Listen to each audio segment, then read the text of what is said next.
For 2 years, I hid the ugly purple marks under heavy cashmere sweaters, suffocating inside a gold-plated penthouse while my husband played the perfect gentleman. I truly believed my terrified silence was the only way to stay alive. But during a tense dinner, my sleeve accidentally slipped.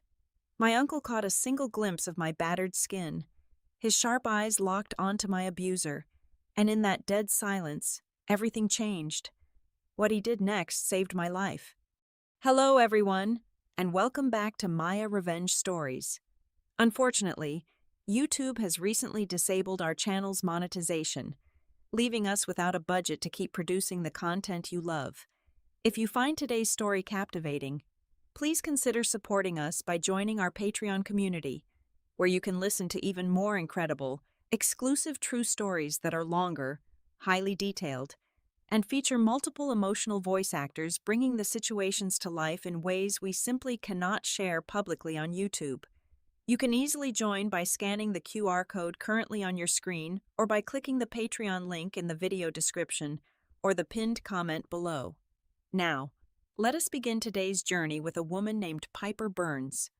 I am Piper Burns, a 30-year-old data analyst working at Ethelgard Logistics in the heart of downtown Seattle. The city was always weeping.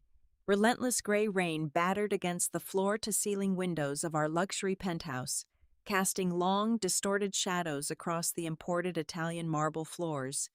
To anyone looking from the outside, my life was a glittering dream. I had a prestigious job, a stunning home in the clouds, and a husband who seemed plucked straight from a magazine cover. But inside those soundproof glass walls, I was suffocating. The penthouse was not a home. It was a gilded cage, and the air inside was always too thin to breathe. It had not always been this way. When I first met Julian Vance, he was the charismatic tech startup entrepreneur everyone wanted to be around. He was charming, wealthy, and possessed this magnetic energy that pulled you instantly into his orbit. Whenever we attended galas or corporate dinners, he played the absolute perfect gentleman. He would pull out my chair, rest a warm, possessive hand on the small of my back, and look at me with such intense adoration that other women would whisper in envy. "You are the luckiest woman in the world, Piper," they would say, their eyes shining with admiration. I smiled and nodded, wearing my heavy golden mask, while a cold knot tightened in my stomach. Julian did not lock me away overnight. It happened in slow, agonizing phases, like a spider quietly wrapping its prey in invisible silk. First, it was gentle, concerned suggestions that my college friends were toxic and holding me back. Then, it was convenient emergencies that forced me to cancel weekend trips with my own family. Before I knew it, my phone rarely rang.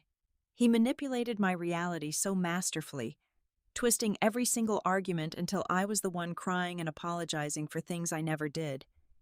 He conditioned me to believe that the outside world was cruel and dangerous, and that only he truly understood, protected, and loved me. I was completely isolated, stranded on an island where his voice was the only source of truth. I still remember the exact moment the mask finally slipped. It was a Tuesday evening.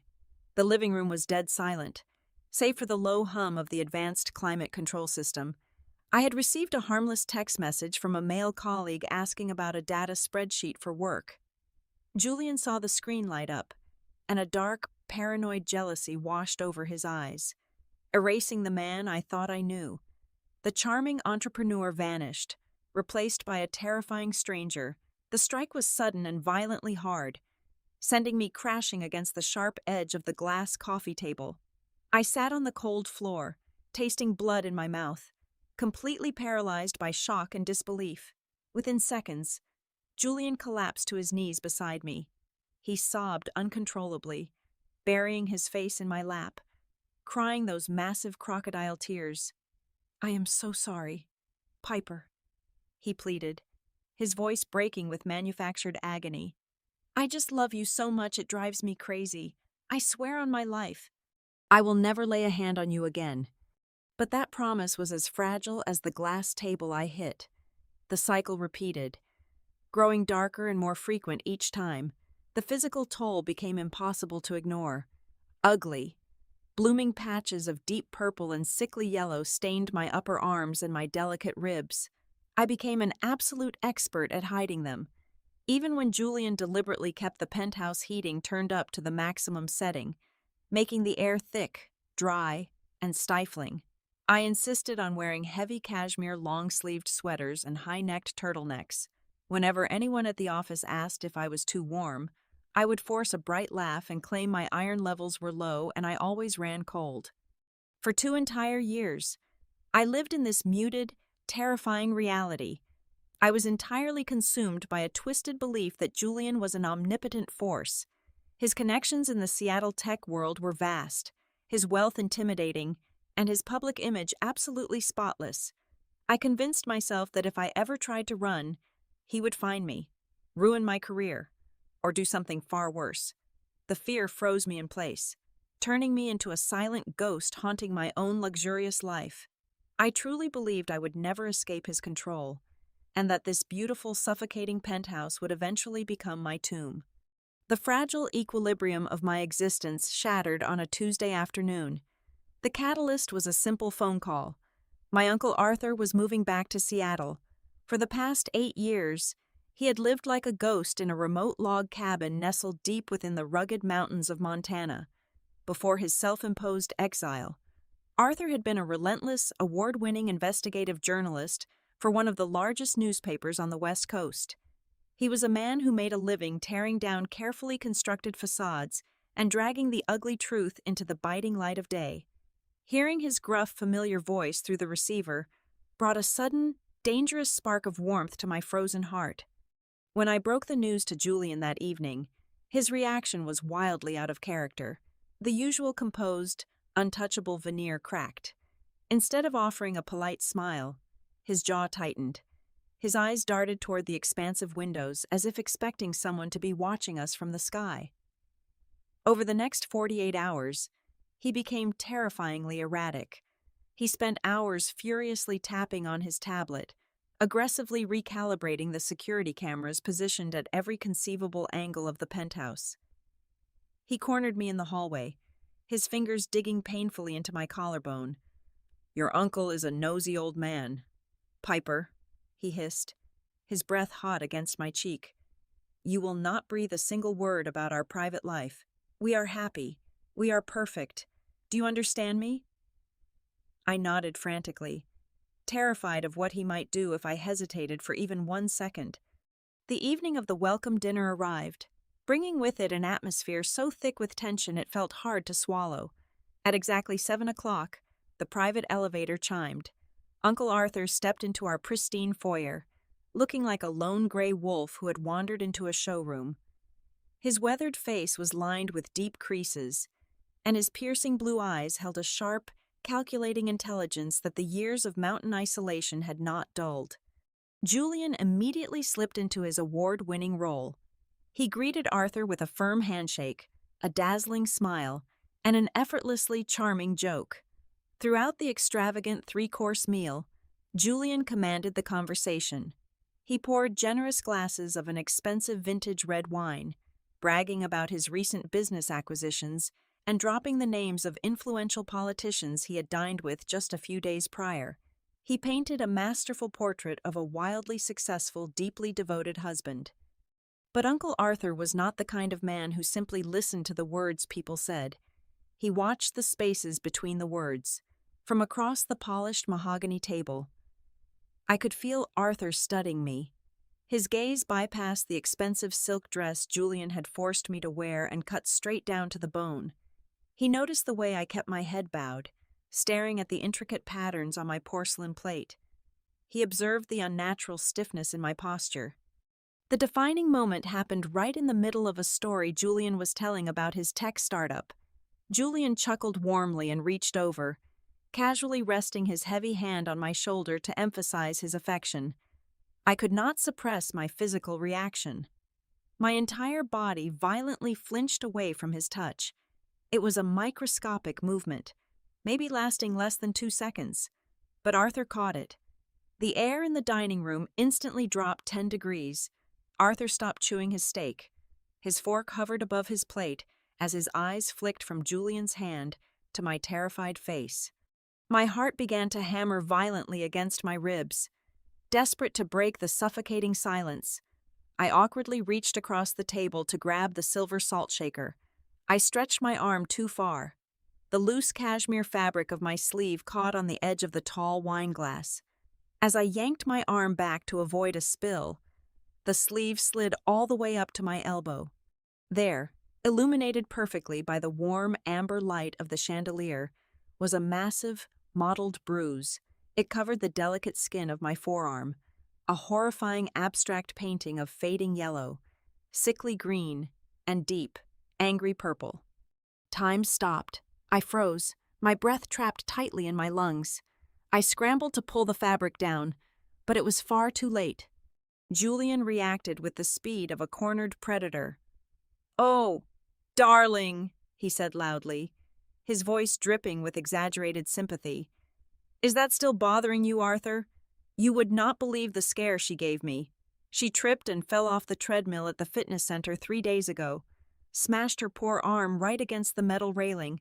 I keep telling her she needs to be more careful when she sets the speed that high." He looked at me, his eyes flashing a silent, deadly warning. "Right, sweetheart." "Yes," I stammered, my voice barely a whisper. "I lost my balance. I am so clumsy." I looked up, praying my uncle would accept the lie so the nightmare would not escalate once he left. But Uncle Arthur did not offer a polite smile. He did not murmur a sympathetic response. He slowly lowered his fork to the table, the silver clinking sharply against the porcelain. He just nodded in absolute silence. His face was completely unreadable, a mask of carved stone, but his eyes were ice cold, and they were staring straight through Julian. The morning after that suffocating dinner, Uncle Arthur did exactly what a seasoned investigative journalist does best.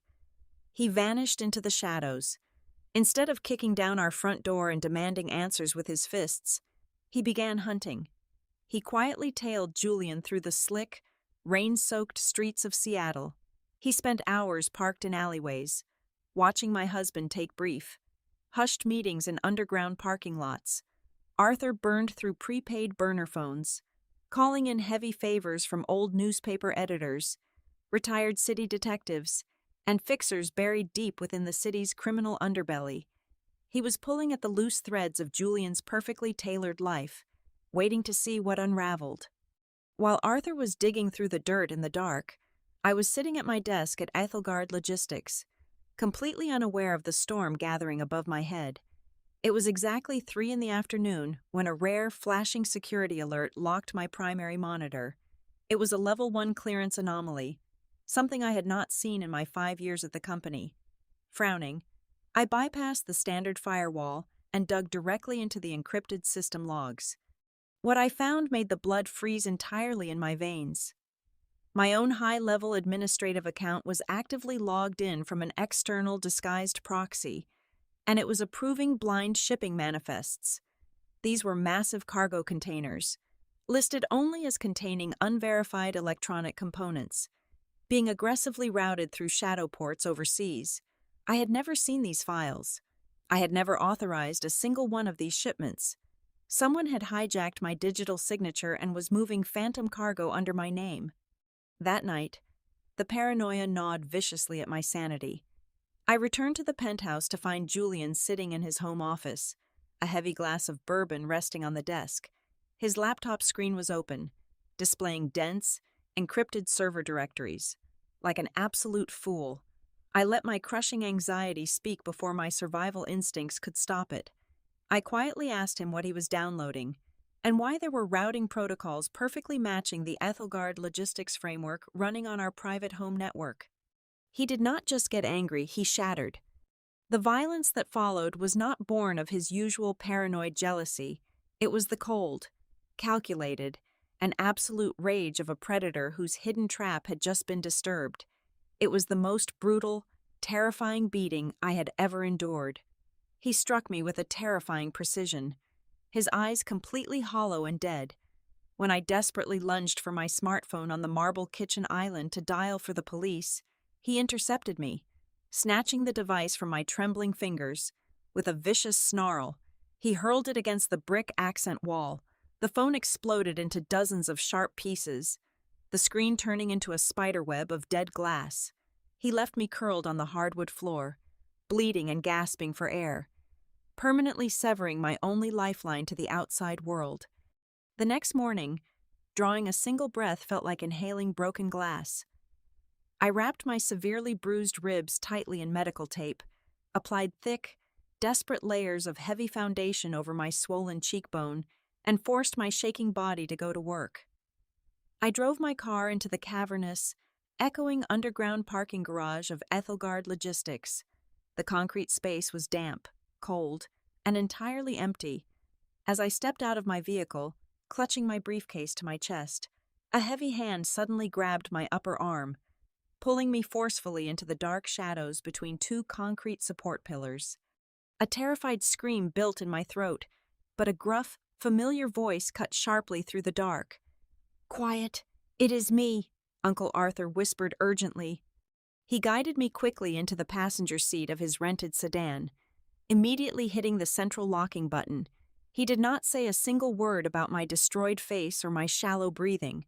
He just reached into the cramped back seat and tossed a thick, heavy manila folder directly onto my lap. "Open it," he commanded, his voice tight with a terrifying, suppressed fury. Inside were dozens of glossy surveillance photographs, offshore bank statements, and classified corporate transcripts. I stared at the dense pages, my concussed mind struggling to process the black ink and the images of my husband handing briefcases to men with hardened, criminal faces. "Julian does not own a tech startup," Arthur said, his words hitting me like physical blows to my chest. "The entire company is a ghost. It is a fabricated shell corporation registered in the Cayman Islands. Your husband is a mid-level operator for a massive international crime syndicate. They specialize in laundering dirty money and smuggling highly restricted military-grade hardware across global borders." The files slipped from my trembling hands, scattering violently across the rubber floorboards of the car, the penthouse, the expensive clothes, the perfect public image. All of it was a meticulously funded illusion. "But why me?" I choked out, hot tears mixing with the heavy makeup on my face. "Why did he spend 2 years playing this game? Why did he marry me?" Arthur looked at me, his pale blue eyes filled with a devastating, heavy sorrow. "Because you are a senior data manager at one of the largest logistics and shipping firms on the entire West Coast. Piper, you hold the absolute highest security clearance in the building. He did not marry you because he loved you. He married you because you were the key to the vault. He needed a legitimate backdoor access point into Ethelgard's global routing systems to move his hardware without triggering customs." Arthur leaned closer, his large hands gripping the steering wheel until his knuckles turned completely white, making sure I understood the absolute, horrifying gravity of my reality. "The Federal Bureau of Investigation has been actively tracking his smuggling network for 18 months. Julian knows the hammer is about to fall.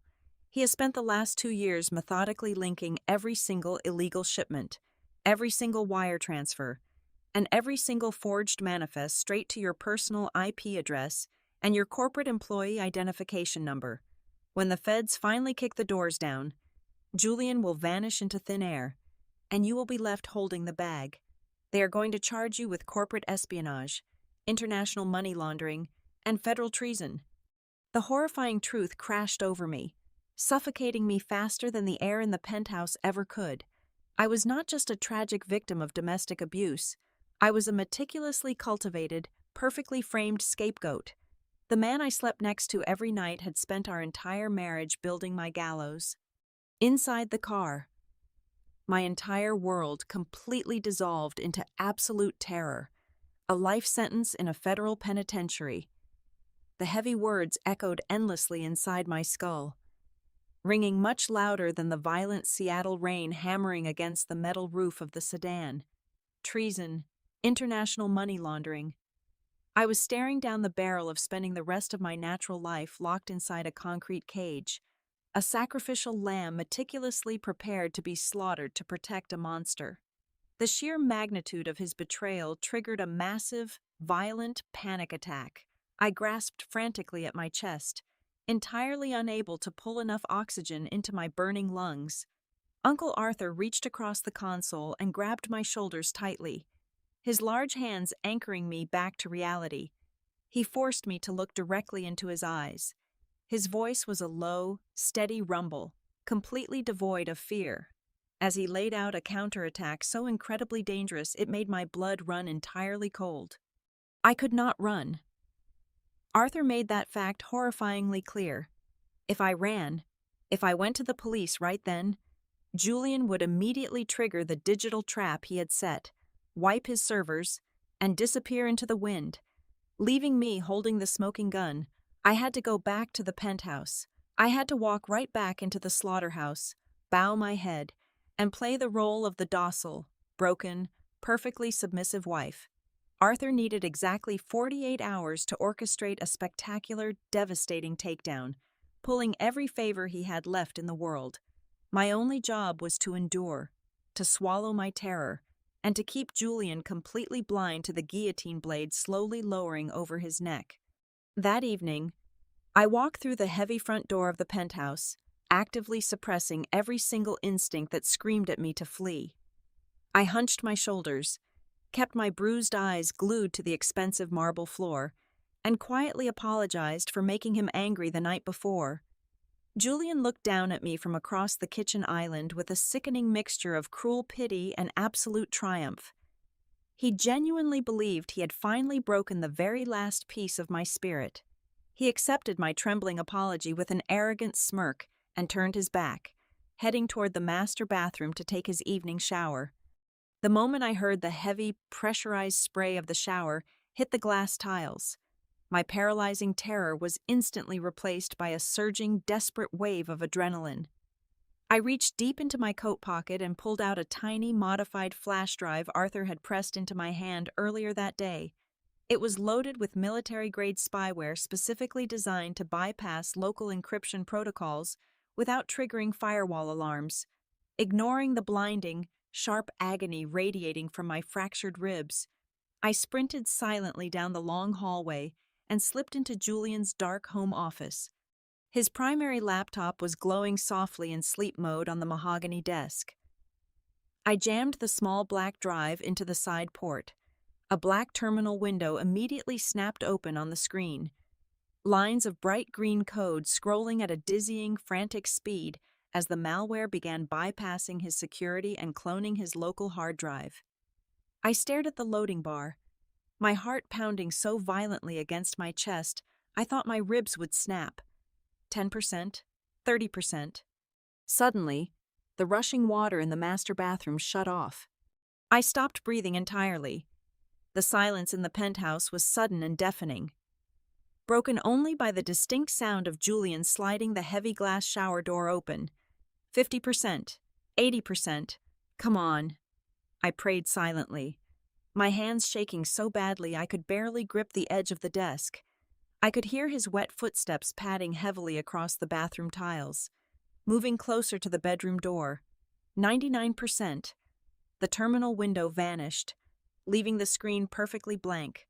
I ripped the drive out, slammed the laptop shut, and darted silently out of the office. I dove under the heavy duvet of the guest bed just a fraction of a second before Julian walked out into the hallway with a white towel wrapped around his waist. The next day brought the most agonizing, excruciating weight of my entire life. When Julian finally left the apartment for a scheduled afternoon meeting with his phantom associates, the second phase of Arthur's operation commenced. My uncle did not use the front door, and he did not use the main lobby. He infiltrated the high-security building through a restricted service elevator, bypassing the front desk concierge entirely, using a sophisticated frequency jammer. He completely blinded the penthouse security camera loop for exactly 10 minutes. In that impossibly tight window of time, Arthur slipped into the apartment like a ghost. I stood in the living room, my breath caught in my throat, as he retrieved the concealed flash drive from where I had hidden it deep beneath the soil of a potted fern. He did not say a word. He just nodded sharply, securing the drive in his jacket, and vanished back into the shadows of the service corridor just before the camera feed reset. That tiny piece of plastic now contained every single encrypted email, every hidden offshore bank ledger, and the undeniable, damning digital footprint linking Julian directly to the smuggling syndicate. But Julian was an apex predator, and predators possess a terrifying, innate sense for when their territory has been breached. That night, a massive, violent thunderstorm rolled over the city, lashing the penthouse glass walls with relentless sheets of water. I was sitting on the sofa, trying to keep my hands from shaking, when Julian suddenly stormed out of his office. The veins in his neck were bulging against his skin. He had run a deep diagnostic sweep on his network and found a microscopic anomaly, a tiny fraction of a second where his firewall logs did not perfectly align. He did not ask questions. He crossed the living room in 3 massive strides, grabbed me violently by the throat, and dragged me forcefully across the floor toward the floor-to-ceiling glass doors. He slammed his hand against the heavy metal latch, shoving the sliding door wide open. The freezing wind and deafening thunder instantly flooded the warm room. He shoved me out onto the slick, rain-soaked balcony, pushing my upper body roughly over the cold metal railing. We were 30 stories above the unforgiving concrete pavement. The drop was a sheer, terrifying plunge into the swirling dark abyss of the Seattle streets. "Did you touch my machine? Piper!" he roared over the deafening sound of the storm, his crushing grip on my throat tightening, pushing my center of gravity another terrifying inch over the deadly edge. "Did you tell someone? Answer me!" I looked down into the black void, entirely consumed by the absolute certainty that he was going to push me. But the fierce survival instinct Arthur had ignited inside my chest took complete control. I utilized the only weapon I had left in my arsenal. I used his own massive, fragile ego against him. I burst into hysterical, hyperventilating sobs. I clawed weakly at his strong hands, crying genuine tears of absolute terror, but twisting the narrative into something entirely pathetic. "No, I swear on my life I was just looking at the banking applications," I screamed over the howling wind, letting my voice crack with pathetic, desperate vulnerability. "I just wanted to know if we had enough money saved. I want to have a baby. Julian, I want a family so badly. But you never talked to me about our financial future. And I was so scared you were going crazy and were going to leave me for someone else." The desperate words hit him like a physical blow. The absolute, pathetic absurdity of my lie, wrapped perfectly in the helpless vulnerability he so deeply craved, completely short-circuited his violent rage. He stopped pushing. He stared at my sobbing, miserable face, his grip loosening just a fraction, in his deeply twisted, narcissistic mind. A woman terrified of losing him, a stupid, insecure woman desperately snooping for a secret baby fund. Made perfect, logical sense. It fed his God complex flawlessly. He slowly pulled me back over the metal railing, tossing me carelessly onto the soaked balcony floor like a piece of garbage. He looked down at me, shivering and gasping for air in the freezing rain, with a look of supreme, utter disgust. "You are a pathetic, stupid woman," he spat viciously, running a hand through his dripping wet hair. He turned his back to the raging storm, his mind already racing, calculating his next move. "Pack a bag right now. We are accelerating the timeline. We are leaving the country tomorrow night." The next 24 hours blurred into a frantic, terrifying race against a rapidly ticking clock. Time was no longer moving. It was collapsing inward. Julian operated with the cold, ruthless efficiency of a phantom preparing to erase his own existence. From the corner of my eye, I watched him systematically drain our joint offshore bank accounts, moving millions of dollars into untraceable cryptocurrency ledgers in a matter of seconds. He booked a single, one-way first-class ticket to a non-extradition country under a meticulously crafted alias. He was cutting the cord. He fully intended to let the heavy federal hammer crush me into absolute dust while he drank expensive champagne somewhere over the Atlantic Ocean. While Julian was busy packing his golden parachute in our sterile penthouse, Uncle Arthur was cashing in the biggest marker of his entire journalistic career. In a dimly lit, subterranean parking garage on the opposite side of the city, Arthur stood face to face with a senior special agent of the Federal Bureau of Investigation. 10 years prior, Arthur had deliberately buried a massive, explosive political corruption story just long enough for this specific agent to build a watertight federal case and secure a major career promotion. The debt was immense, and Arthur was calling it in all at once. He handed over the cloned flash drive containing the undeniable raw proof of Julian's smuggling syndicate.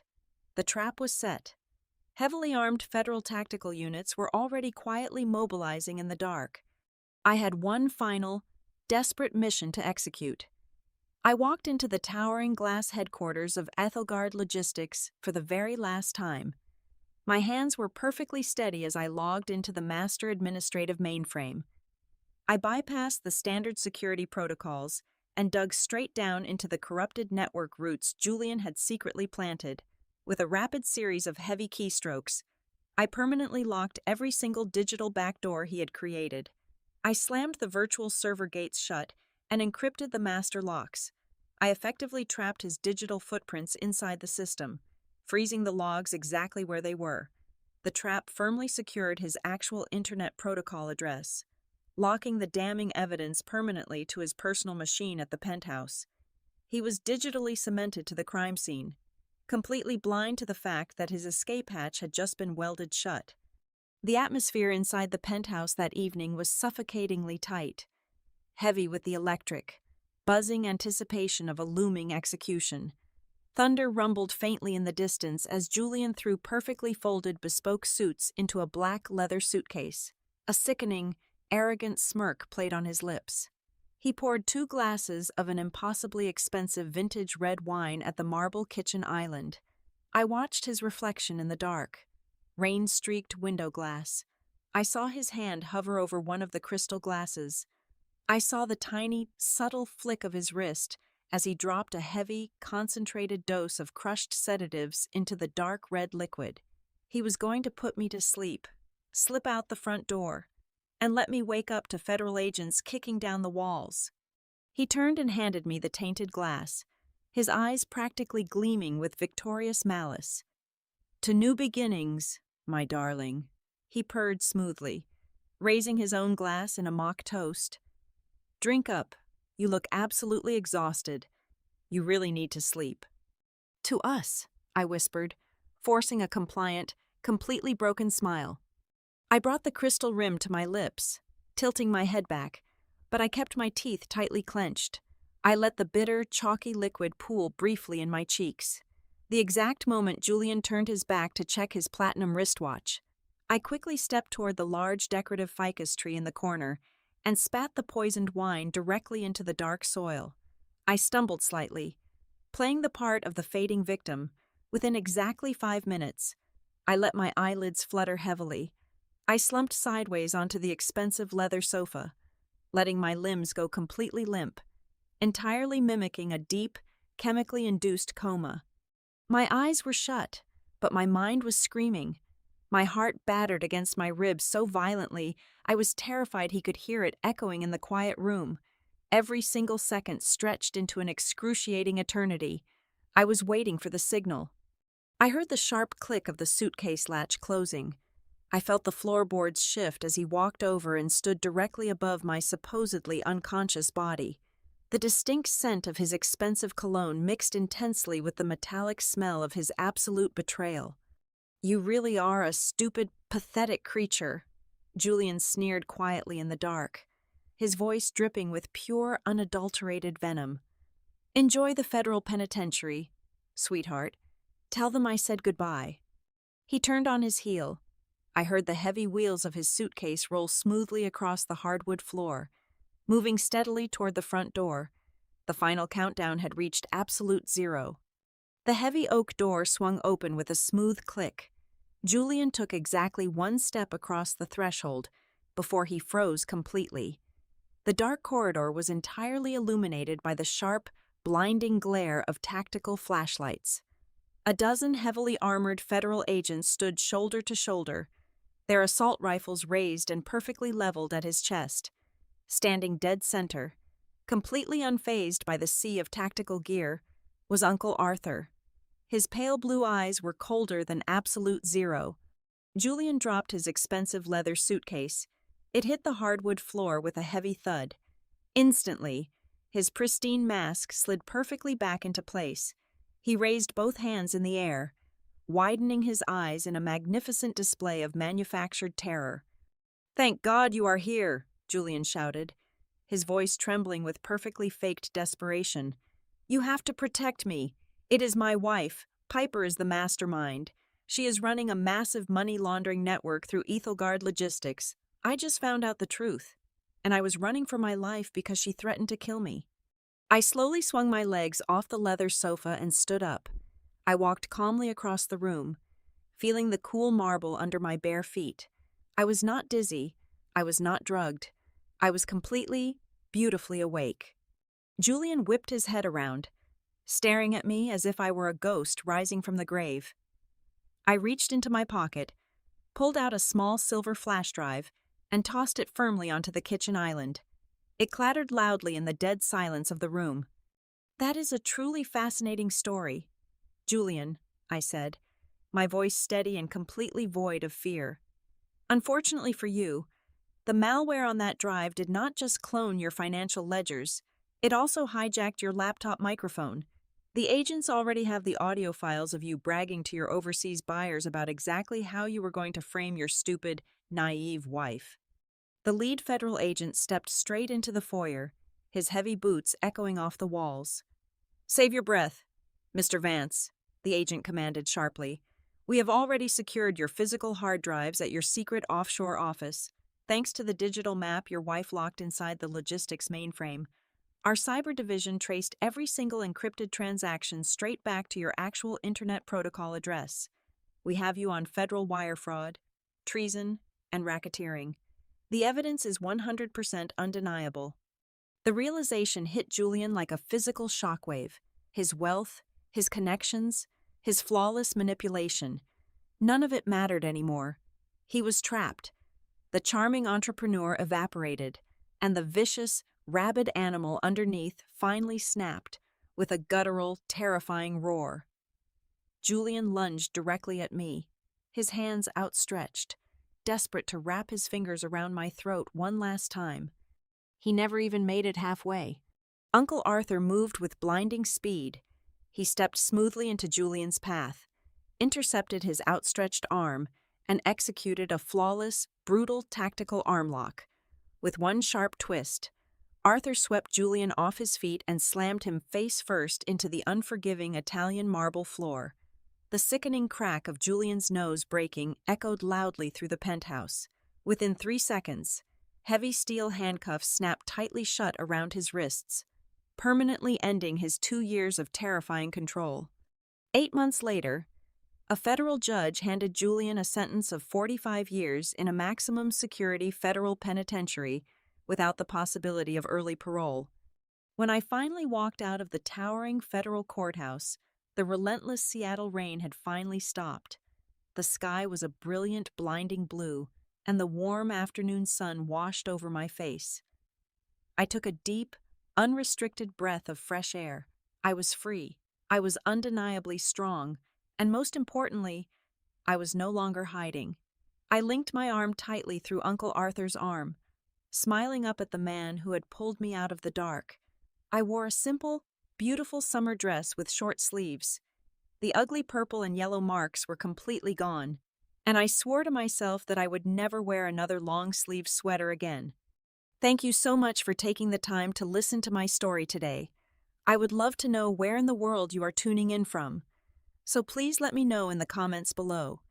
If you found today's journey compelling and want to help us keep bringing these stories to life, please consider supporting Maya Revenge Stories by joining our Patreon community. Your support is absolutely crucial since YouTube has disabled our monetization, and on Patreon, you will get access to the most incredible, exclusive true stories that we simply cannot share publicly on this platform. You can join right now by scanning the QR code on your screen, or by clicking the link in the video description, or the pinned comment. Stay strong, stay safe, and I will see you in the next story.